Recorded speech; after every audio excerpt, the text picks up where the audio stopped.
हाय viewers, तो चलिए शुरू करते हैं आज के काव्य संग्रह जो कि देवेंद्र दांगी द्वारा लिखा गया है और जिसका नाम कुड़न है। तो चलिए सुनते हैं इसकी अगली कविता जिसका शीर्षक है पटकथा। एक स्वप्न। एक रात मैंने सपना देखा कि मेरी तुम्हारी शादी हो रही है। मैं हड़बड़ा के जागा।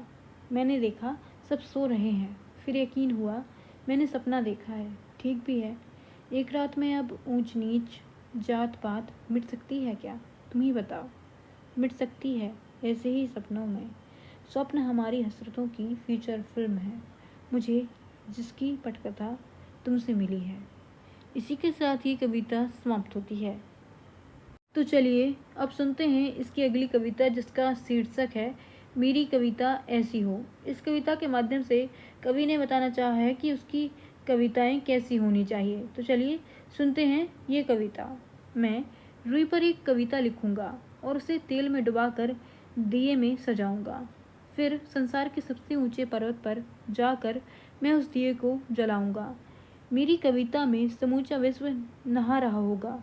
मेरी कविता संसार के हर कोने में जाएगी। कविता में कुछ हो ना हो, उजाला ज़रूर होना चाहिए। बस इतना उजाला जो अंधेरा हर सके। इसी के साथ ही कविता समाप्त होती है। तो चलिए अब सुनते हैं इस काव्य संग्रह की अगली कविता। इस दरख्त पर गौरैया रहती थी। इस कविता के माध्यम से कवि ने क्या बताना चाहा है, तो चलिए जानते हैं उस भाव को। इस दरख्त पर एक गौरैया रहती थी, गुम हो गई। इस घर में एक बेटी रहती थी, गुम हो गई। बाप और दरख्त बूढ़े हो गए, उम्र कम हो गई। इसी भाव के साथ ये कविता भी समाप्त होती है। तो चलिए अब सुनते हैं इस काव्य संग्रह की अगली कविता जिसका शीर्षक है अपशकुन। तो चलिए सुनते हैं ये कविता। कितनी बार ऐसा हुआ कि इधर तुम मुझसे बात करने लगी, उधर गैस पर रखा दूध फैल गया और फिर तुमने डर के मारे मुझसे 2-4 दिन बात नहीं की। तुम अपशकुनों से डरती हो और मैं तुम्हारी लापरवाहियों से। मैं हज़ारों दफ़ा कहता हूँ, रसोई में काम करते वक्त तुम जब जब मुझे फ़ोन करती हो या तो प्लेटें पटकती हो या दूध तो जलाती हो। कभी कभार तो खुद भी जल जाती हो। प्लेटें और दूध तो नया आ जाएगा, लेकिन तुम्हारी दूध सी उंगलियों पर दाग आ गए तो नहीं जाएंगे। इसी भाव के साथ ये कविता समाप्त होती है। तो चलिए अब सुनते हैं इसकी अगली कविता पछतावा। ये कविता हमें बताती है कि हम पछतावा से अपनी सारी गलतियाँ छिपा लेते हैं, या यूँ कहें कि पछतावा सबसे सरल लिपि है जिससे हम अपने अपराध छुपा लेते हैं। तो चलिए सुनते हैं ये कविता। अगर परदेश गए बेटे बाप के मरने पर लौटते हैं घर, तब उनका लौटना कतई ज़रूरी नहीं।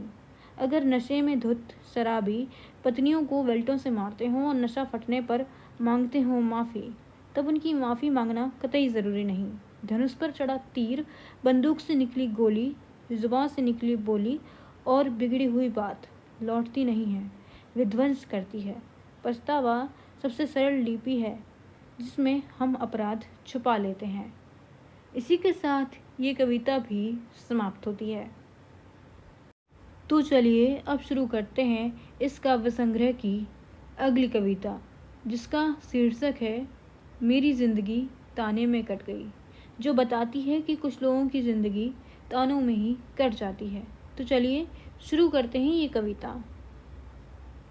कैसे गुजरी कैसे निकली, मनाने रिझाने में कट गई। मैं फफ्तियों का राजा बना, मेरी ज़िंदगी ताने में कट गई। रूठी रही उम्र भर दुनिया हमसे, जो मन चाहा वो सब ने कहा दम से। किसी औरत की उम्र जैसे गुसल खाने में कट गई, मेरी ज़िंदगी ताने में कट गई।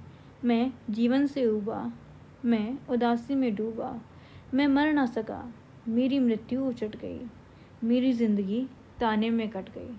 इसी भाव के साथ ये कविता भी समाप्त होती है। तो चलिए अब शुरू करते हैं इस काव्य संग्रह की अगली कविता जिसका शीर्षक है उंगलियां। तो चलिए सुनते हैं ये कविता।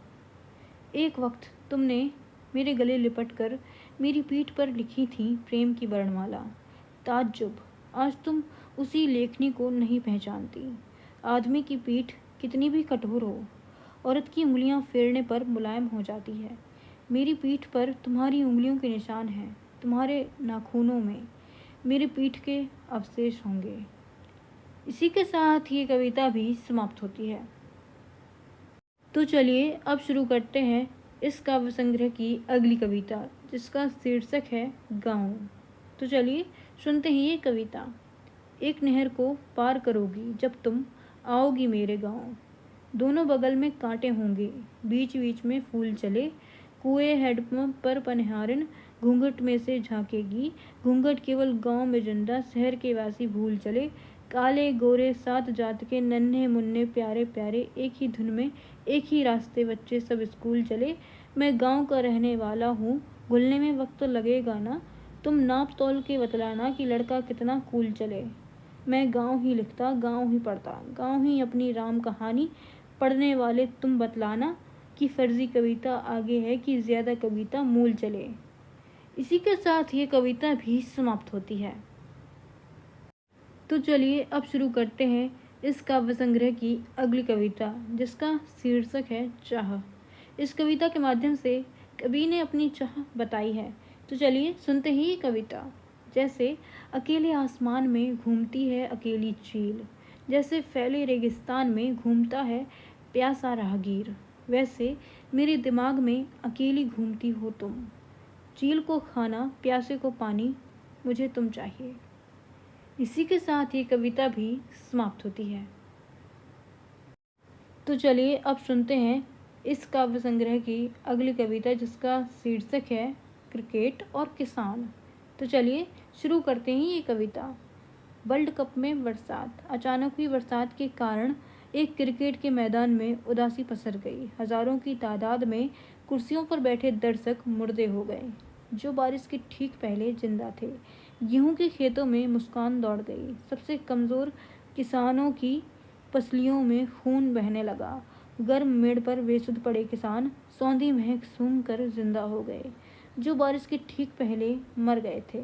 स्टेडियम से लौटकर मरे हुए दर्शक उसी गेहूं की रोटी खाकर जिंदा हो जाएंगे, जो इस बरसात में पक गया। किसान पके गेहूं को बेचकर टेलीविज़न लाएंगे। फिर मरे हुए दर्शक जिए हुए किसान भविष्य में किसी रोमांचक मैच का मज़ा लेंगे। इसी भाव के साथ ये कविता भी समाप्त होती है। तो चलिए अब शुरू करते हैं इस काव्य संग्रह की अगली कविता, जो हमें बताती है कि हमें अनाथ बच्चों की सहायता किसी भी तरह से करनी चाहिए। तो चलिए शुरू करते हैं ये कविता। दो अनाथ बच्चे एक दूसरे से पिता का नाम नहीं पूछते। जिसने प्यार से हाथ फेर दिया वही उनका पिता हो गया। मैं जुलाहा बनूंगा, मेरे बुने धागे से बस अनाथों के कपड़े सिले जाएं। मैं उनके लिए पृथ्वी की सबसे उपजाऊ ज़मीन पर उगाऊंगा गेहूँ। मैं अनाथों का पिता होना चाहता हूँ। हम सब किसी भी वक्त अनाथों के पिता बन सकते हैं। इसके लिए किसी प्रक्रिया से नहीं गुजरना होगा। इसी के साथ ही कविता भी समाप्त होती है। तो चलिए अब शुरू करते हैं इस काव्य संग्रह की अगली कविता, जिसका शीर्षक है बाण, जो हमें बताती है कि कोई भी त्रासदी या बाण जैसी कोई भी आपदा आदमी को इंसान बना देती है। तो चलिए शुरू करते हैं ये कविता। गांव में बाढ़ आई। ठाकुर, पंडित, बनिया, तेली, धोबी, चमार सब के सब भागे और ऊंचे मंदिर में जाकर बैठ गए। बाढ़ का पानी शांत होने पर सब अपने मोहल्ले लौट गए। वह आदमी को जात भुला देता है। त्रासदी आदमी को इंसान बना देती है। हमें ऐसी बाढ़ की काफ़ी ज़रूरत है। इसी भाव के साथ ये कविता भी समाप्त होती है। तो चलिए अब शुरू करते हैं इसकी अगली कविता, जिसका शीर्षक है तुम्हारी याद आती है। तो चलिए सुनते हैं ये कविता। खाना खाते, नगमे गाते, मेहनत करते, वेतन पाते, आ गले लग जाती है, तुम्हारी याद आती है। आसमां में चांद देखते, कुआं बावड़ी बांध देखते, हंसते रोते धार बहाते, धूप सेकते हुए नहाते, माथे से लग जाती है, तुम्हारी याद आती है।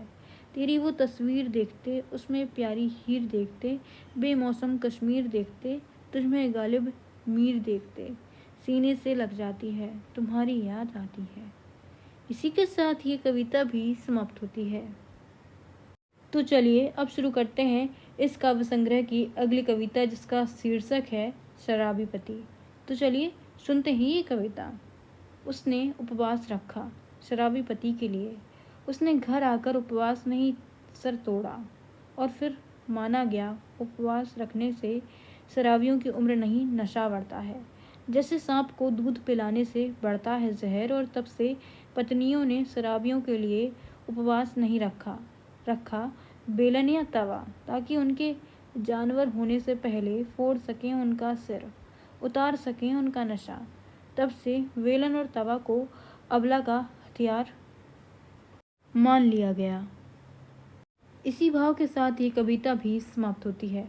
तो चलिए अब शुरू करते हैं इस काव्य संग्रह की अगली कविता जिसका शीर्षक है हमारी आंखों में दूरबीन नहीं थी।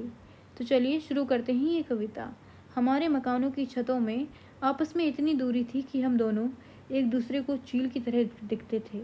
हमारी आंखों में दूरबीन नहीं थी, लेकिन संतुष्टि थी, इस बात की संतुष्टि कि हम दोनों आमने सामने हैं। एक नर्म सी बात समझने में मुझे बड़ा वक्त लग गया कि ज़रूरी नहीं चांद को छू कर देखा जाए, उसे निहार भी सकते हैं।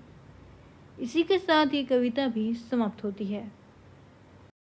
तो चलिए अब शुरू करते हैं इस काव्य संग्रह की अगली कविता जिसका शीर्षक है मजदूर, जो हमें बताती है कि मजदूर वर्ग कितना सुखी रहता है। तो चलिए शुरू करते हैं ये कविता। एक मजदूर है जो तमाम दिन पत्थर तोड़ता है, वजन ढोता है, पसीना बहाता है और शाम को घर आता है तो प्यार करता है। एक मैं हूँ, तमाम दिन बिस्तर पर पड़ा रहता हूँ और रात को भी चिड़चिड़ाता हूँ। सुखी कौन है? मैं तो नहीं हूँ। इसी भाव के साथ ये कविता भी समाप्त होती है। तो चलिए अब शुरू करते हैं इस काव्य संग्रह की अगली कविता जिसका शीर्षक है तुम्हारे दोनों होठों के बीच में इतना विवाद क्यों है। तो चलिए सुनते हैं ये कविता। इतनी सारी गलियां हैं बाजार तक जाने के लिए, लेकिन मैं तुम्हारी गली चुनता हूँ। इतने सारे बहाने हैं प्रेम करने के, लेकिन तुम ज़रा सी बात पर रूठी रहती हो। जितनी सारी बार मैं पसीज जाता हूँ, उतनी सारी बार तुम भड़क जाती हो। तुम्हें याद है आखिरी बार तुम खुलकर कब हंसी थी? तुम्हारे दोनों होठों के बीच इतना विवाद क्यों है। इसी भाव के साथ ये कविता भी समाप्त होती है। तो चलिए अब शुरू करते हैं इस काव्य संग्रह की अगली कविता जिसका शीर्षक है यात्रा, जो हमें बताती है कि जीवन की यात्रा कब खत्म हो जाएगी। तो चलिए शुरू करते हैं ये कविता। बचपन में बाप के कंधे लदा, शहर में ही मेला दिखाया, फिर बसों में लदा, एक शहर से दूसरे शहर यात्रा की, फिर रेलों में लदा, यात्रा का विस्तार हो गया। भविष्य में हवाई जहाज में लद जाऊंगा, यात्रा का थोड़ा और विस्तार हो जाएगा, लेकिन यात्रा खत्म नहीं होगी। बुढ़ापे में कुछ समय चारपाई पर लदा रहूंगा और अंत में चार कंधों पर लद कर अस्त हो जाऊंगा और यात्रा खत्म हो जाएगी। इसी भाव के साथ ये कविता भी समाप्त होती है। तो चलिए अब सुनते हैं इस काव्य संग्रह की अगली कविता जिसका शीर्षक है तुम्हारे पिता। तो चलिए शुरू करते हैं ये कविता। मुझे पता है कि वे मुझे नहीं जानते, फिर भी जब जब मैं तुम्हारे पिता को देखता हूँ तो झेप जाता हूँ। इतना तो नादान हूँ मैं, तुम्हारे पिता के दिख जाने को उपलब्धि मान बैठता हूँ। तुम्हें फ़ोन लगाकर बताता हूँ कि आज तुम्हारे पिता दिखे थे। ये जानता हूँ ये बहुत सामान्य बात है, लेकिन मुझे बहुत खुशी होती है जब जब तुम्हारे पिता दिखते हैं। क्यों होती है ये नहीं जानता। मैं इसलिए भी तुम्हें बताता हूँ क्योंकि उन्होंने नहीं बताया होगा तुम्हें कि एक अपरिचित लड़का मुझे देखकर छुई मुई सा झेप जाता है। इसी के साथ ही कविता भी समाप्त होती है। तो चलिए अब शुरू करते हैं इस काव्य संग्रह की अगली कविता जिसका शीर्षक है जन्मदिन। तो चलिए सुनते हैं ये कविता। 1 साल और पुराना हो गया मैं, अभी भी बेकार सा हूँ। मेरी एक्सपायरी डेट घोषित नहीं है, शायद इसलिए उपयोगी नहीं हूँ। एक सुख मिलता है, बदले में 1000 दुख आ धमकते हैं। कितना लंबा जीवन है पता नहीं। सोच रहा हूँ काश नमकीन की पुड़िया होता, ज़रा सी उम्र पाता। लोग बार बार ध्यान रखते मेरा कि कब मेरी एक्सपायरी डेट निकल जाएगी, और अगर निकल जाती एक्सपायरी डेट तो लोग फेंक देते मुझे। मेरी एक्सपायरी डेट नहीं है, मैं किसी के कोई काम का नहीं। अगर होती तो दुनिया ख्याल करती थोड़ा और इस्तेमाल करती। जैसे सरकारी दफ्तर में इस्तेमाल होते हैं कर्मचारी, नौकरी एक्सपायर होने के आखिरी दिन तक, और फिर घर का सामान बन जाते हैं। इसी भाव के साथ ही कविता भी समाप्त होती है। तो चलिए अब शुरू करते हैं इस काव्य संग्रह की अगली कविता, जिसका शीर्षक है झूठे और चोर। तो चलिए सुनते हैं ये कविता। वे सब झूठे हैं जिन्होंने कहा था कि हम दोनों का जन्म एक दूसरे के लिए हुआ है, जबकि उन्हें नहीं आता था कुंडली देखना। वे सारे चोर हैं जो तुम्हारे जिस्म से चुरा के ले गए एक टुकड़ा इज्जत, तुम्हारे हृदय के बगल से टाँग गए अपना नाम।